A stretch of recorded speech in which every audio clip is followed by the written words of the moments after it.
స్వామి వివేకానందను ఆదర్శంగా తీసుకుని ఆయన అడుగుజాడల్లో నేటి యువత నడుచుకోవాలని మాజీ మంత్రి మల్లారెడ్డి అన్నారు.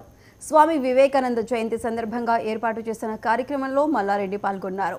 ముడిచింతలపల్లి మండలం కేశవాపూర్ గ్రామ చౌరస్తాలో ఏర్పాటు చేసిన వివేకానంద విగ్రహాన్ని ఆయన ఆవిష్కరించారు. అనంతరం రక్తదాన శిబిరాన్ని ప్రారంభించారు. ఈ కార్యక్రమంలో విగ్రహదాత మాధవరెడ్డి, గ్రామ సర్పంచ్ ఇస్తారి, జెడ్పీటీసీ అనిత లాలయ్య, ఎంపీపీ హారిక మురళీగౌడ్ పాల్గొన్నారు. మధ్యల జంక్షన్లో పెద్ద ఎత్తున మా మాధవరెడ్డి గారు ఆయన సొంతం డబ్బులతోటి వివేకానందుని విగ్రహం చేసి ఈరోజు ఆయన బర్త్డే సందర్భంగా ఇక్కడ ఆవిష్కారం చేసినాం.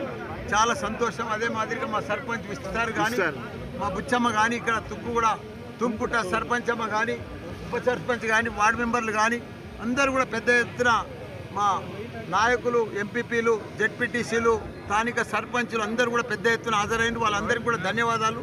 ఏది ఏమైనా వివేకానందని మనం ఆదర్శంగా తీసుకోవాలి. ఆయన జన్మదినోత్సవంగా ఆయన చేసిన పనులన్నీ కూడా స్ఫూర్తిగా తీసుకొని ఆయన అడుగుజాడల్లో మనం నడిస్తే మన పిల్లలు కానీ మనం కానీ చాలా కుప్పలమైతే మంచి ఆదర్శం ఆయన చూస్తేనే మనకు మంచి పనులు చేయాలి, మంచిగా యువకుల లెక్క పనిచేయాలని అనిపిస్తుంది. ఆయన ఒక ఆదర్శంగా తీసుకోవాలని కూడా మనం చేస్తున్నాం. చాలా సంతోషం.